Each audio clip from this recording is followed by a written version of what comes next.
हरे कृष्णा दोस्तों। सावन और सावन का पावन महीना आ गया और मैं इस समय बनारस में हूँ। और बनारस, वो बनारस, क्या कहूँ बनारस के बारे में। वो बनारस एक शहर ही नहीं, हमारे सनातन धर्म की वो नींव है जो हमें भोलेनाथ भगवान के बहुत करीब लेके आती है। इतना करीब कि मैं बता नहीं सकता। इस मिट्टी के कण कण में हमारे भगवान भोलेनाथ बसते हैं। और यदि आप लोग भी अगर बनारस आना चाहते हैं, भोलेनाथ जी के दर्शन करना चाहते हैं, तो ये वीडियो सिर्फ और सिर्फ आपके लोग के लिए है।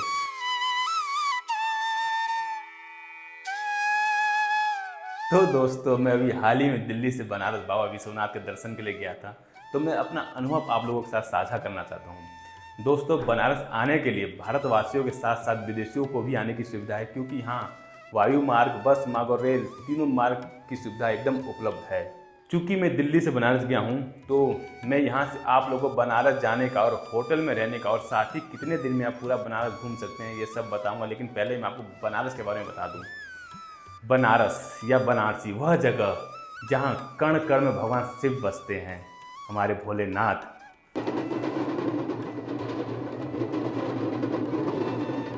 वैसे तो शास्त्रों में बताया गया है कि महाशिवरात्रि के दिन 12 ज्योतिर्लिंगों का आप लोग स्मरण करके यानी याद करके उसकी उपासना करें तो उसका लाभ बहुत होता है। और लाभ हो चाहे ना हो, क्योंकि हमारे भोलेनाथ भगवान है, तो इनका स्मरण करके अगर हम लोग व्रत रख भी लेते तो हमारा क्या जाता है। तो हमें इसका व्रत रखना चाहिए और हमें इसका व्रत करना चाहिए।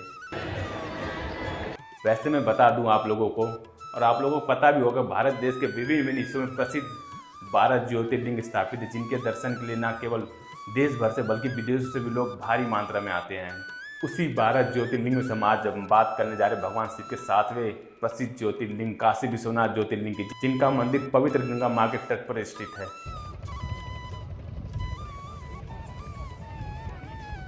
बनारस में हमारे भोलेनाथ काशी विश्वनाथ के 7वें ज्योतिर्लिंग की स्थापना कैसे, आज मैं आप लोगों को बताता हूँ। भगवान शिव माँ पार्वती के कहने पर उन्हें शादी के बाद कैलाश से लेकर काशी आ गए, जय हो। और काशी में आने के बाद वह विश्वनाथ ज्योतिर्लिंग के रूप में स्थापित हो गए। और बाबा विश्वनाथ की नगरी वैसे भी काशी त्रिशूल के नोक पर बसी है। तो काशी विश्वनाथ ज्योतिर्लिंग सभी 12 ज्योतिर्लिंगों में सबसे पवित्र ज्योतिर्लिंग है, जिन्हें ब्रह्मांड का भगवान भी कहा जाता है। बनारस में दर्शन करने के स्थान, वैसे तो बनारस में बहुत से धार्मिक स्थान और मंदिर हैं, लेकिन इसमें सबसे प्रसिद्ध मंदिर बाबा काशी विश्वनाथ मंदिर और काल भैरव मंदिर, और साथ में दुर्गा कुंड मंदिर और संकट मोचन मंदिर है। और साथ ही यहाँ 88 घाट भी हैं। अधिकांश घाट स्नान और पूजा समारोह घाट है, जबकि 2 घाटों का उपयोग विशेष रूप से शमशान स्थलों के रूप में किया जाता है, जिनमें से कुछ बहुत प्रसिद्ध घाट जैसे दशामेघ घाट वाराणसी का प्रमुख घाट है। 80 घाट वाराणसी का सबसे दक्षिणी घाट है। तुलसी घाट का नाम तुलसीदास के नाम पर रखा गया है, जो रामचरितमानस लिखते समय वहां रहते थे। ललित घाट पे पशुपतीश्वर का मंदिर स्थापित है, और साथ ही यहाँ की आरती बहुत ही मधुर, जो शिव भक्तों को भक्तिमय बना देती है। अभी हाल ही में हमारे प्रधानमंत्री श्री नरेंद्र मोदी जी ने अमराव में स्ववेद महामंदिर का उद्घाटन किया, जो बहुत ही भव्य मंदिर है। जैसा कि मैंने बताया था कि बनारस जाने के लिए रेल मार्ग, वायु मार्ग, मत्स्य मार्ग तीनों मार्ग उपलब्ध हैं। और मैं दिल्ली से बनारस रेल मार्ग के द्वारा गया था, तो कितना खर्च, होटल खर्च, घूमने का खर्च और मैंने कहाँ होटल लिया, ये सब जगह बताता हूँ, जिससे आपका बनारस आए हो तो आप आसानी से घूम सकते हो। मैं नई दिल्ली रेलवे स्टेशन से बनारस गया हूँ, और जनरल में जिसका किराया 230, स्लीपर में 430 और थर्ड से टू फर्स्ट AC 1140 से लगाए 2695 रुपये है। और फिर आप बनारस पहुंचने के बाद रेलवे स्टेशन के पास होटल ना लेकर 80 घाट चले जाएं। 80 घाट आने पर आपकी आवश्यकता के अनुसार यहाँ सस्ता और महंगा होटल है, और मैं जहाँ रुका था वहाँ 24 घंटे का 1100 रुपये किराया था। और आप लोग को भी आके 80 घाट ही रुकना चाहिए, क्योंकि मैं अभी आगे बताता हूँ कि क्या होने वाला है। मैंने बनारस शाम को घूमना शुरू किया, और सबसे पहले मैं 80 घाट गया और 80 घाट में माँ गंगा की आरती का अनुभव लिया, जो मेरे लिए बहुत ही सुखमय और भावपूर्ण थी। फिर उसके बाद मैं 80 घाट से दुर्गा कुंड चला गया, जो वहाँ से मुश्किल से 1 किलोमीटर दूरी पे था, और बैटरी रिक्शे वाले ने 10 रुपये किराया लिया। और वहाँ दुर्गा कुंड में माँ दुर्गा मंदिर के दर्शन करने के बाद में वहाँ से संकट मोचन मंदिर चला गया, और संकट मोचन मंदिर भी दुर्गा कुंड मंदिर से 1 किलोमीटर दूरी पे ही था, और उसका भी किराया मात्र 10 रुपये हमारे बैटरी रिक्शा वाले भाई ने लिया। और ये आप शाम को इतनी दूर पे यानी 80 घाट, दुर्गा कुंड मंदिर और संकट मोचन मंदिर, 3 मंदिर आराम से घूमिए। उसके बाद अगर आप चाहें तो अपने आप होटल वापस आ जाए, या फिर आपको शाम को अगर थोड़ा टाइम बचा है या थके नहीं है तो आसपास की मार्केट आप घूम सकते हैं। और साथ ही दोस्तों, जब मैं संकट मोचन मंदिर गया था, वहाँ की एक अद्भुत बात, एक तो वहाँ फ़ोन सब कुछ जमा हो जाता है, लेकिन उसकी टेंशन नहीं जमा होने की। उसका जब आप मंदिर में जाओगे और वहाँ पे कम से कम सैकड़ों श्रद्धालु हनुमान भक्त वहाँ पे सिर्फ बैठ के हनुमान चालीसा पढ़ रहे होते हैं, और इतना अच्छा लगता है। वहाँ जाके मैंने भी अपनी हनुमान चालीसा पढ़ी, जय हनुमान ज्ञान गुण सागर, जय कपीत त्रिलोकी उजागर, और उसके बाद जीवन एकदम गदगद हो गया मेरा। जय बजरंगबली। अब संकट मोचन मंदिर के दर्शन के बाद आप लोग वापस होटल आ जाएं। होटल आने के बाद रात भर आराम करिए, और अगली सुबह प्रातःकाल आप लोग उठिए और फिर दोबारा 80 घाट पे जाइए। 80 घाट से आप लोग नाव लीजिए, और नाव में उसके बाद गंगा माँ का जो अनुभव मैं आप लोगों को बता नहीं सकता कि कितना सुख में आपको देगा। और उसी नाव से आप पूरे घाट को घूम सकते हैं। लेकिन आप 80 घाट से जब नाव पकड़ें तो उसी नाव से सीधे चले जाए मणिकर्णिका घाट, और मणिकर्णिका घाट वहीं बगल में हमारे बाबा काशी विश्वनाथ का मंदिर है। अब जो 100 रुपये नाव वाले लेते हैं, इस 100 रुपये से आप वहाँ तो जाइए, और वापस इसी 100 रुपये में इन लोग आपको 80 घाट ला के छोड़ देंगे, लेकिन आप वापस मत आइए। वापस आप आने से बढ़िया आप वहीं रुकिए और काशी विश्वनाथ बाबा को वहीं से दर्शन। और जब आप नदी से जब सामने देखेंगे मंदिर की तरफ, और वो दर्शन आप देखोगे मंदिर का, आपका जीवन एकदम गदगद हो जाएगा। और मैं उसका अनुभव आप लोगों को बता नहीं सकता। इसलिए आप गाड़ी से ना जाके, कभी भी अगर आप लोग कभी भी काशी विश्वनाथ मंदिर के दर्शन करना चाहते हो तो नाव से ही जाके आप लोग दर्शन करिए।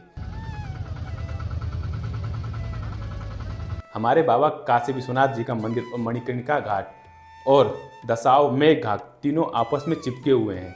तो आप सब सर्वप्रथम जाइए, काशी विश्वनाथ बाबा के दर्शन करिए। वहाँ पे लाइन लगे, कम से कम 3 से 4 घंटे की आप लोग की लाइन लगेगी। एक यह है, लेकिन भगवान का जब दर्शन आप होगा, जो उसका सुख प्राप्त होगा, उसकी तो अनुभव मैं आप लोग को बता नहीं सकता। उसके बाद दर्शन करने के बाद आप लोग बाहर आइए। अगर दोपहर का वक्त है तो आप वहीं पे दशाव मेघ घाट भी घूम सकते हैं। मणिकर्णिका घाट तो आप देख ही रहे हो, शमशान के रूप में उपयोग किया जाता है, वो दूर से आप लोग को दिखाई देगा। उसके बाद नहीं तो आप वहीं से सीधे काल भैरव मंदिर चले जाइए। आप काल भैरव मंदिर जाइए, वहाँ पे काल भैरव मंदिर का दर्शन करिए और जीवन अपना तृप्त बनाइए। और फिर वहीं आसपास की थोड़ी मार्केट घूमिए। शाम के वक्त आप लोग फिर से दशाव मेघ घाट पे आइए और वहाँ पे गंगा आरती का दर्शन कीजिए, आनंद लीजिए, जो बहुत ही भावपूर्ण आरती होती है वहाँ की। दशाव मेघ घाट की आरती के दर्शन करने के बाद आप फिर से वहीं से नाव लीजिए, वो भी 100 रुपये लेगा फिर, लेकिन उस नाव से लेके आप लोग पूरे घाट आगे तक अपने जो 88 घाट है उसका अनुभव लीजिए। और आगे अब जब बढ़ोगे तो आपको नमो घाट भी मिलेगा। और नमो घाट अब इस समय जो वहाँ पे हमारे मोदी जी ने जब उद्घाटन किया था, वहाँ पे हाथ का सब कुछ बना हुआ है, बहुत ही अच्छा लगता है। नमो घाट दर्शन करने के बाद अगर आप लोग को शाम को मार्केटिंग करनी तो आप लोग शाम को मार्केटिंग भी कर सकते हैं, नहीं तो फिर आप लोग वापस अपने होटल आ सकते हैं। और 2 दिन में आप लोग पूरा, यानी जो मेन चीज़ है, यही फोकस वाली चीज़ है, आप आराम से दर्शन करिए। और अगर आप लोग के पास 1 दिन 2 दिन और एक्स्ट्रा है तो आप लोग वहाँ पे मार्केटिंग, बनारसी साड़ी, बनारसी पान खाइए और खूब अनुभव लीजिए। वैसे दोस्तों, मेरा टोटल खर्च जो आया बनारसी घूमने में, बाबा काशी विश्वनाथ का दर्शन करने में, ज़्यादा नहीं आया। मैं अपना जनरल से आया था, 250 रुपये जनरल का आने का, 250 रुपये जाने का, 500 रुपये ये लगा था मेरा, बाकी 1100 रुपये मेरा होटल का लगा था। और वैसे दोस्तों, शाम को जो मैं अपना बैटरी के साथ जो घुमा था वही घुमा था, आपको सच बताऊँ तो 80 घाट से दुर्गा कुंड और संकट मोचन मंदिर, वही 10-20 जो मेरा लगा था वही लगा। और बाकी अगर अब बाहर आप लोग घूमते तो 20-20 रुपये, 30-30 रुपये ऑटो का किराया है। लेकिन उसका तो मैं दोबारा 80 घाट ही गया था, और 80 घाट से मैं अपना चला गया। आपको बताया था काशी विश्वनाथ मंदिर, जहाँ मेरा 100 रुपये नाव वालों ने लिया था, वही जो मेरा 100 रुपये ज़्यादा लगा था, जो लगा था। उसके बाद मैंने अपना बाबा काशी विश्वनाथ जी का दर्शन किया, और आसपास सारे घाट चिपके हुए हैं। और वहाँ से 500 मीटर जो दूरी पर आपको काल भैरव मंदिर था, वहाँ मैं पैदल ही चला गया था। वही जो मेरा टोटल खर्च, कुल मिलाकर मेरा टोटल 3000 के आसपास खर्च हुआ था। उसमें मेरा खाना पीना सब कुछ इंक्लूड था। तो दोस्तों, ये मेरे बनारस टूर का अनुभव था, जो मैंने अपना 2 दिन में टहला, पूरा घूमा। और 2 दिन में मेरा कितना खर्च हुआ, कितना क्या कैसे कहाँ लगा, और 2 दिन में कैसे कैसे मैंने सब मैनेज करके अपना टूर, अपना दर्शन बाबा काशी विश्वनाथ के सब पूरा किया। इसी के साथ हरि बोल, हरे कृष्णा।